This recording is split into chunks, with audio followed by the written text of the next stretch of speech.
Hello, Cho. Let's take a given question. The question says there are two parallel vertical metallic rails A, B, and C, D are separated by 1 meter. They are connected at the two ends by resistance R1, R2 as shown in the figure. A horizontal metallic bar L uh, of mass 0.2 kg slides without friction vertically down the rails under the action of gravity. There is a uniform horizontal magnetic field of 0.6 Tesla perpendicular to the plane of the rails. It is observed that when the terminal velocity is attained, the power dissipated is in R1 and R2 are 0.76 watt and 1.2 watt respectively. If the terminal velocity of bar L is x meter per second and R1 is y ohm and R2 is z ohm, then find the value of x plus 76y plus 10z.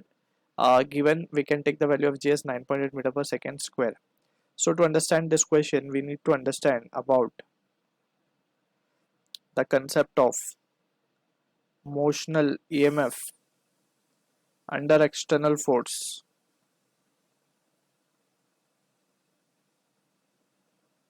ठीक है, तो this is the concept that we will be using over here. So simultaneously we will try to analyze the situation. So ये हमारे पास दो rails given है. अब यहाँ पे दो rails के ऊपर एक हमारी जो metallic bar है, basically they are connected by two ends. A horizontal metallic bar of length L, यानी कि ये एक length L की rod है जो कि connected है और ये slide कर रही है इसके ऊपर without friction given है.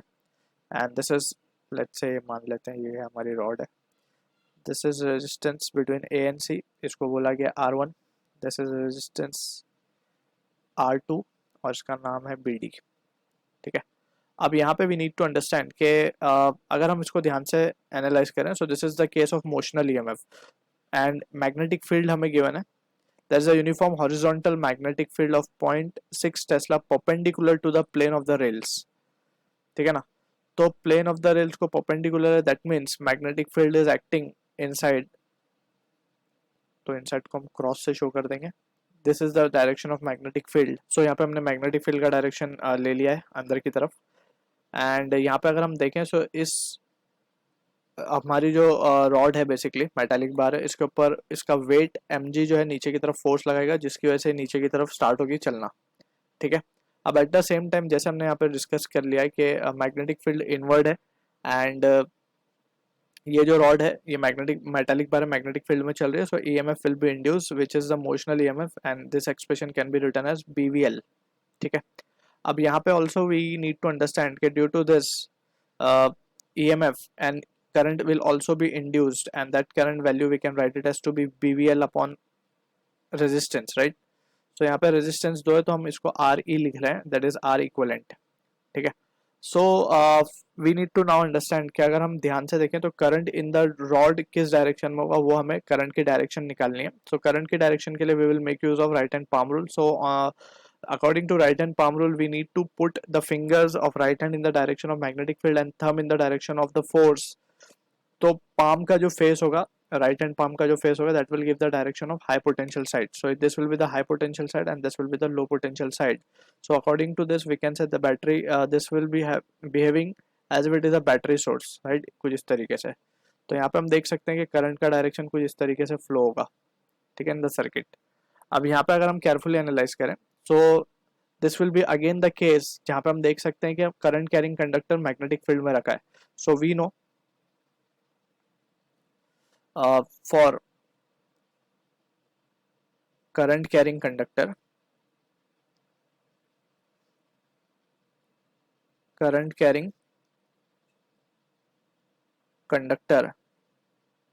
in magnetic field experiences a force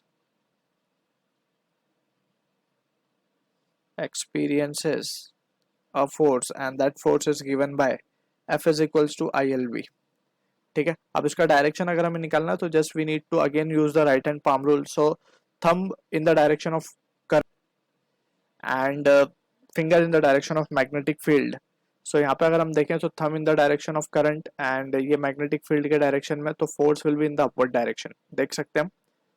तो ये करंट है हमारा, सो फोर्स ऊपर की तरफ लगे एंड इसको हम कह देते हैं FM, that is magnetic force. It will be acting in the upward direction. ठीक, तो यहाँ से अगर हम देखें अब यहाँ पे ये फोर्सेस हमने यहाँ पे शो कर दी. Now we have to further analyse the question. तो यहाँ पे क्या होगा, ये फोर्स एफ एम की वजह से जो नीचे वाली फोर्स है that is due to weight वो कम होती जाएगी एंड इवेंचुअली उसका जो एक्सेलरेशन है वो कम होते होते कांस्टेंट हो जाएगा, ठीक है ना।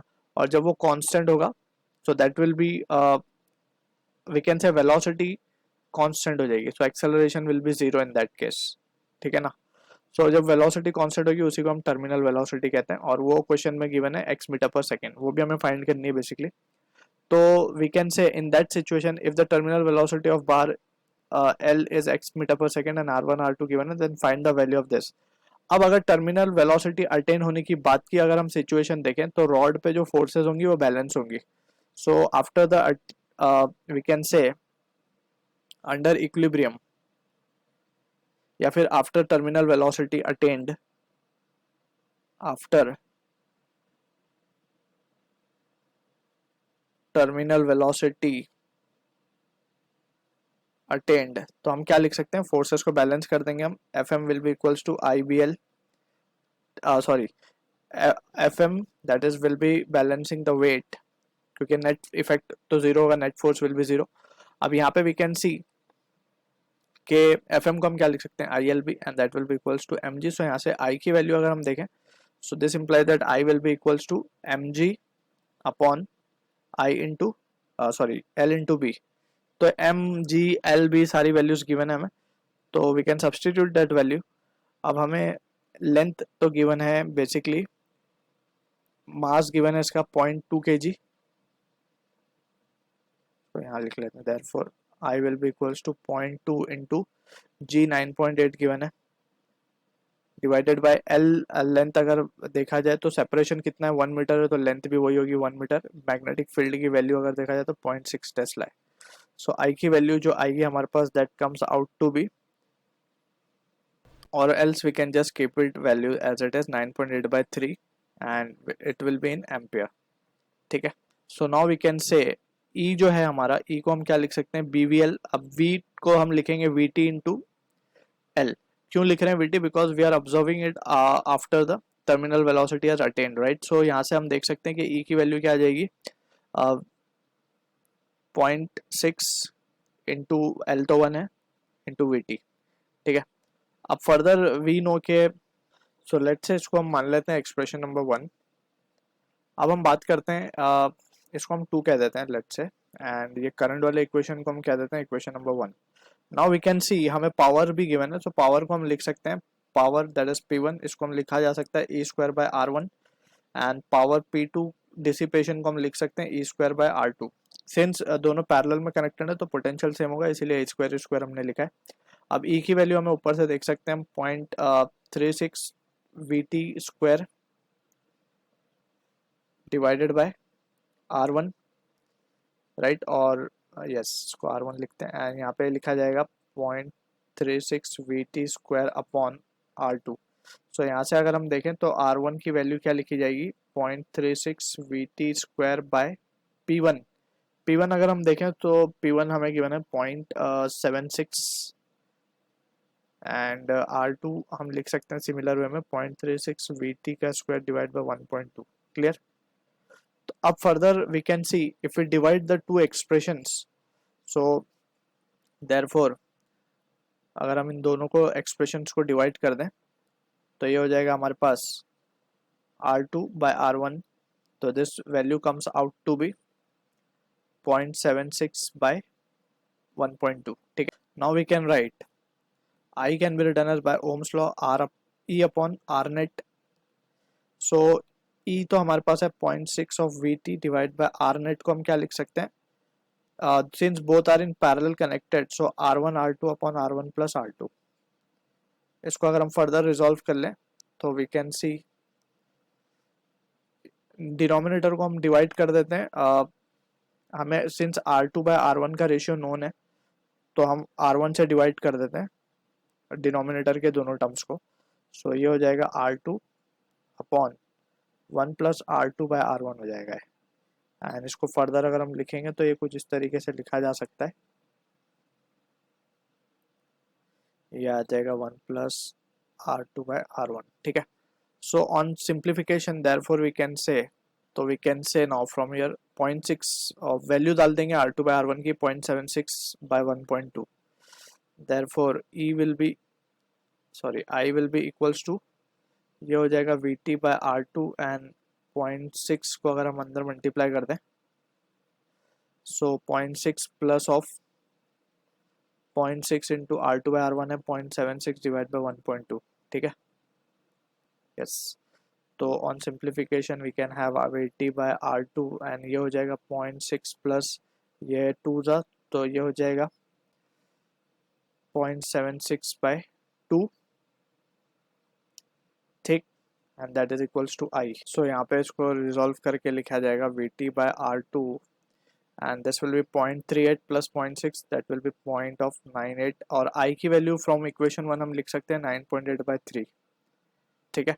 तो from here we can see के VT अपॉन R2 की जो वैल्यू आ रही है हमारे पास, it is coming out to be 10/3, ठीक। नाउ वी कैन से कि हमें पता है VT की वैल्यू और R2, अगर हम एक्सप्रेशन देखें तो R2 को क्या लिखा जा सकता है 0.36 VT स्क्वायर बाय दिस, या फिर VT स्क्वायर बाय R2 को हम लिख सकते हैं, इसको हम लेट्स से ये एक्सप्रेशन हम कह देते हैं इसको स्मॉल a और इसको हम कह देते हैं small b। So from small b we can say, from ये एक्सप्रेशन से हम क्या देख सकते हैं कि VT square by R2 is equals to 1.2 by 0.36 which is again equals to 10/3 only, ठीक है। So we can see from here, ये जो रिजल्ट हमारे पास आएगा दिस टू, अगर हम इन दोनों को देखें ध्यान से तो VT की वैल्यू, अगर हम इन दोनों एक्सप्रेशंस को डिवाइड कर दें, इसको हम कह देते हैं equation number C and equation number D। So if we divide D by C, तो हम देख सकते हैं कि ये वैल्यू क्या बचेगी, VT will be equals to 1 metre per second. So this is the terminal velocity we have calculated, जो कि हमारा है x metre per second given, ठीक है ना, x गिवन है। अगर हम देखें टर्मिनल वेलोसिटी को तो ये x गिवन है। अब हमें R1 और R2 भी निकालना है। So now we can calculate the value of R1। सो R1 को हम क्या लिख सकते हैं, R1 can be written as, पहले हम इक्वेशन 2 से from second expression E is equals to क्या होता था 0.6 ऑफ VT, यानी कि 0.6 ही आएगा। एंड फ्रॉम एक्सप्रेशन नंबर अगर हम देखें C A, फ्रॉम A से हम देख सकते हैं कि क्या था हमारे पास, R1 की वैल्यू थी 0.36 VT स्क्वायर डिवाइडेड बाय 0.76, तो VT स्क्वायर तो 1 आ गया, और 36/76 दैट इज 18/38, या फिर हम यूँ कहें 9/19। तो this is the value of R1, that is 0.47, हम इसको बोल देंगे ओम्स, ठीक है। सिमिलर वे में हम R2 कैलकुलेट कर सकते हैं, therefore R2 will be equals to, R2 के लिए अगर हम एक्सप्रेशन देखें तो ये छोटा वाला b का जो एक्सप्रेशन था वो लिया जाएगा 0.36 VT स्क्वायर डिवाइडेड बाय 1.2। सो ये रिजल्ट आएगा हमारे पास 0.36 डिवाइड बाय 1.2, इसको लिख सकते हैं हम 0.3 ओम्स। तो ये मिल गया हमें R1 R2।